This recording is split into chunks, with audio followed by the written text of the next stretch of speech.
എല്ലാവർക്കും നമസ്കാരം. Return smarter a lot. It's our capital. It's me Lindo. Welcome back to trading milestone. തംബ്നെയിലിൽ കണ്ടിട്ട് കാണും അല്ലേ? നമ്മളൊരു സ്റ്റോക്ക് വാങ്ങുമ്പോൾ ഒരു കമ്പനിയെ അനാലിസിസ് ചെയ്യുന്നത് എങ്ങനെയാണ്? രണ്ട് തരത്തിൽ നമുക്ക് അനലൈസ് ചെയ്യാനായിട്ട് സാധിക്കും. Fundamental analysis and technical analysis. ഇന്നിവിടെ പറയാൻ പോകുന്നത് ഫണ്ടമെന്റൽ അനാലിസിസിനെ കുറിച്ചിട്ടാണ്. എന്താണ് ഫണ്ടമെന്റൽ അനാലിസിസ് എന്ന് പറയുന്നത്? ഒരു കമ്പനിയുടെ ബേസിക് ആയിട്ടുള്ള സമ്പദ് വ്യവസ്ഥ എന്താണ്, അല്ലെങ്കിൽ അതിൻ്റെ ക്യാപിറ്റൽ രീതികൾ എങ്ങനെ പോകുന്നു, അതിൻ്റെ മൂലധന ഒഴുക്ക് എങ്ങനെയാണ് മുമ്പോട്ട് പോകുന്നത്, അങ്ങനെയുള്ള കാര്യങ്ങളെ കുറിച്ചിട്ടൊക്കെ വിശകലനം ചെയ്യുന്നതാണ് ഫണ്ടമെന്റൽ അനാലിസിസ് എന്ന് പറയുന്നത്, ഒറ്റ വാക്കിൽ പറഞ്ഞ്. അതുപോലെ തന്നെ ടെക്നിക്കൽ അനാലിസിസ് എന്ന് പറഞ്ഞാൽ നമുക്കറിയാം, ടെക്നിക്കലി ചാർട്ടുകൾ, പാറ്റേൺസ് അല്ലെങ്കിൽ ഇൻഡിക്കേറ്റേഴ്സ് ഒക്കെ ഉപയോഗിച്ചിട്ട് ഒരു സ്റ്റോക്കിനെ വിശകലനം ചെയ്യുന്ന രീതിയാണ് ടെക്നിക്കൽ അനാലിസിസ് എന്ന് പറയുന്നത്. അതിനായിട്ട് നമ്മൾ അറിഞ്ഞിരിക്കണം എന്താണ് പ്രൈസ് അല്ലെങ്കിൽ എന്താണ് വാല്യൂ എന്ന് പറയുന്നത്. ഈ വാല്യൂ പ്രൈസും രണ്ടും രണ്ടാണ് അല്ലേ? ഇപ്പോൾ എന്താണ് പ്രൈസ് എന്ന് വെച്ചാൽ, ഗോൾഡിനൊരു പ്രൈസ് ഉണ്ട് അല്ലേ, ഡയമണ്ടിനൊരു പ്രൈസ് ഉണ്ട്, അല്ലെങ്കിൽ സിൽവറിനൊരു പ്രൈസ് ഉണ്ട്, ഒരു വിലയുണ്ട്, കൃത്യമായിട്ടുള്ള ഒരു വിലയുണ്ട്. ഈ വാല്യൂ എന്ന് പറയുന്നത് എപ്പോഴും പ്രൈസിനേക്കാളും കൂടുതലാണ്. അതായത് ഒരു കമ്പനിയുടെ ലോയാലിറ്റി അല്ലെങ്കിൽ ഫണ്ടമെന്റൽ ഫാക്ടേഴ്സ് മൂലം വരുന്ന ഒരു കമ്പനിയുടെ ഒരു ബ്രാൻഡ്, അതിനൊക്കെയാണ് വാല്യൂ എന്ന് പറയുന്നത്. ഈ പ്രൈസും വാല്യൂവും വെച്ച് നോക്കുമ്പോൾ അതിന് വാല്യൂവിന് തന്നെയാണ് എപ്പോഴും നമ്മൾ മുൻതൂക്കം കൊടുക്കേണ്ടത്. നമ്മൾ ഒരു സ്റ്റോക്ക് വാങ്ങാനായിട്ട് ഉദ്ദേശിക്കുമ്പോൾ നമ്മൾ വ്യക്തമായിട്ട് അതിൻ്റെ പ്രൈസും അതിൻ്റെ വാല്യൂവും മനസ്സിലാക്കിയിരിക്കണം. ഒരു എക്സാമ്പിൾ പറഞ്ഞാൽ അത് മനസ്സിലാകും. എൻ്റെ കയ്യിൽ റെഡ്മിയുടെ ഒരു ഫോൺ ഉണ്ടെന്ന് വിചാരിക്കുക. 30,000 രൂപയുടെ ഒരു ഫോണുണ്ട്. അത് ഞാൻ ഒരു 1 lakhന് വിൽക്കാന്ന് വെച്ചിട്ടുണ്ടെങ്കിൽ എത്ര പേര് വാങ്ങിക്കും? അത് വാങ്ങിക്കാൻ സാധിക്കുമോ? എന്തുകൊണ്ടാണ്? അതിൻ്റെ വാല്യൂ ആണ് നമ്മൾ കാണുന്നത്. ഒരു സാധനം വാങ്ങുമ്പോൾ പ്രൈസിനേക്കാളും കൂടുതൽ നമ്മൾ അതിൻ്റെ വാല്യൂവിന് ഇമ്പോർട്ടൻസ് കൊടുക്കുന്നു.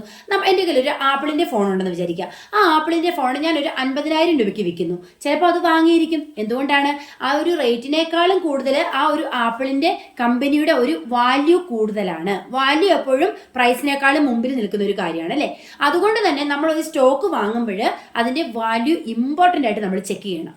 പല ആളുകളും ഒരു സ്റ്റോക്കിലേക്ക് ഇൻവെസ്റ്റ് ചെയ്യുമ്പോൾ അത് ഓവർ വാല്യൂഡ് ആണോ അല്ലെങ്കിൽ അണ്ടർ വാല്യൂഡ് ആണോ എന്ന് ചെക്ക് ചെയ്യുന്നില്ല. പലർക്കും അതിൻ്റെ വേർത്ത് പോലും അറിയില്ല നമ്മൾ ഇൻവെസ്റ്റ് ചെയ്യുമ്പോൾ അല്ലേ?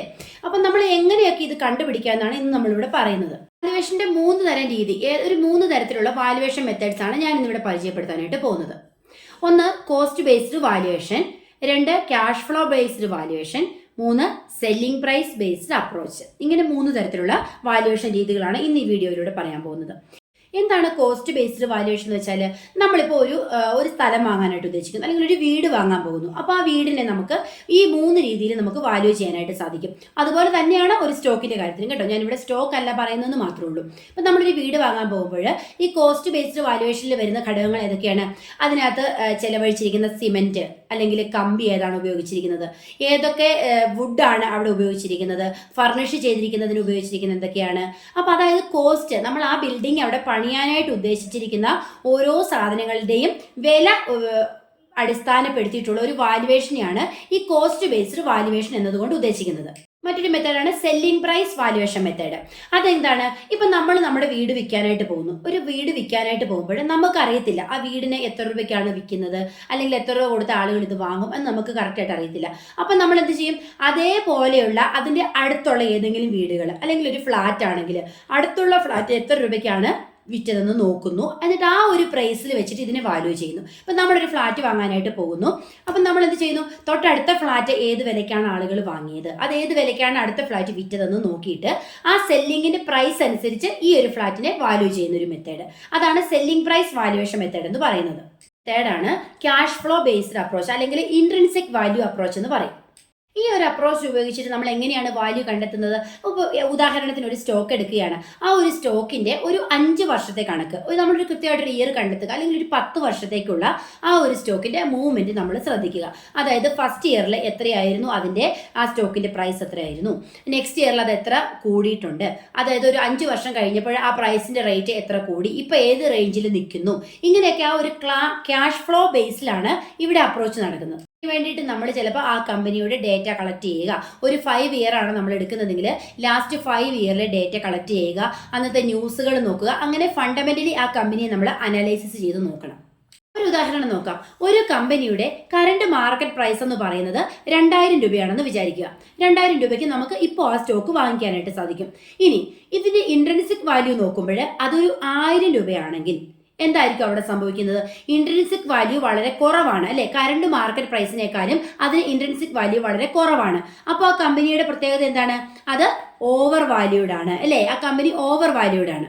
നേരെ തിരിച്ചിട്ട് നോക്കുകയാണെങ്കിൽ ഇൻട്രിൻസിക് വാല്യൂ എന്ന് പറയുന്നത് 2000 രൂപയും കമ്പനിയുടെ കറണ്ട് മാർക്കറ്റ് പ്രൈസ് എന്ന് പറയുന്നത് 1000 രൂപയുമാണെന്ന് വിചാരിക്കുക. അപ്പൊ അവിടെ എന്താ സംഭവിക്കുന്നത്? ആ കമ്പനി അണ്ടർ വാല്യൂഡ് ആയിട്ട് കണക്കാക്കാം. മനസ്സിലായോ? എന്താണ് ഓവർ വാല്യൂഡ് അല്ലെങ്കിൽ അണ്ടർ വാല്യൂഡ് എന്ന് മനസ്സിലായോ? നമ്മൾ ഒരു സ്റ്റോക്ക് സെലക്ട് ചെയ്യുമ്പോൾ അണ്ടർ വാല്യൂഡ് ആയിട്ടുള്ള ഒരു സ്റ്റോക്ക് സെലക്ട് ചെയ്യുന്നതായിരിക്കുമല്ലോ നമുക്ക് കൂടുതൽ ബെറ്റർ. പക്ഷേ അത് നമ്മൾ സെലക്ട് ചെയ്യുമ്പോൾ എന്തുകൊണ്ടാണ് ആ കമ്പനി അണ്ടർ വാല്യൂഡ് ആയത് എന്ന് നമ്മൾ കണ്ടെത്തേണ്ടിയിരിക്കുന്നു. അതായത് അതിന് ബാൻ ചെയ്തിട്ടാണോ, അല്ലെങ്കിൽ എന്തെങ്കിലും ഇപ്പോൾ ഒരു ഫുഡ് ഉണ്ടാക്കുന്ന ഒരു കമ്പനിയാണ്, ഒരു ഫുഡ് പോയിസൺ വന്നു, കമ്പനിയുടെ ഒരു ബ്രാൻഡ് തന്നെ മോശമായി പോയി, അങ്ങനെയാണോ അത് അണ്ടർ വാല്യൂഡ് ആയത്? അത് നമ്മൾ എന്താണ് അതിന്റെ കാരണം എന്ന് കണ്ടെത്തുക. ആ കാരണം കണ്ടെത്തിയതിന് ശേഷം വേണം ആ സ്റ്റോക്ക് വാങ്ങണോ എന്ന് നമ്മൾ തീരുമാനിക്കാനായിട്ട് അല്ലേ. ഇനി അടുത്ത ഒരു വീഡിയോയിൽ നമുക്ക് എങ്ങനെ ഒരു കമ്പനിയെ കണ്ടെത്താം, അണ്ടർ വാല്യൂഡ് ആണെങ്കിൽ അത് എങ്ങനെ കണ്ടെത്താം, ഓവർ വാല്യൂഡ് ആണോ എന്ന് നമുക്ക് എങ്ങനെ പരിശോധിക്കാം, അതിനെക്കുറിച്ചിട്ടൊക്കെ പോർട്ട്ഫോളിയോയിൽ നമുക്ക് വേറൊരു വീഡിയോ ആയിട്ട് ചെയ്യാം. എല്ലാം കൂടെ പറയുമ്പോൾ വീഡിയോ ഭയങ്കര ലെങ്തി ആവുകയും ചെയ്യും, നമുക്ക് അതേക്കുറിച്ച് മനസ്സിലാക്കാനും പാടുണ്ട് അല്ലേ. എന്തെങ്കിലും ഡൗട്ട് ഉള്ളവർ താഴെ കമന്റ് ചെയ്യണം. പോർട്ട്ഫോളിയോയിൽ ഇനി വീണ്ടും കൂടുതൽ ഫണ്ടമെന്റൽ അനാലിസിസിന്റെ വീഡിയോസ് ചെയ്യുന്നതായിരിക്കും.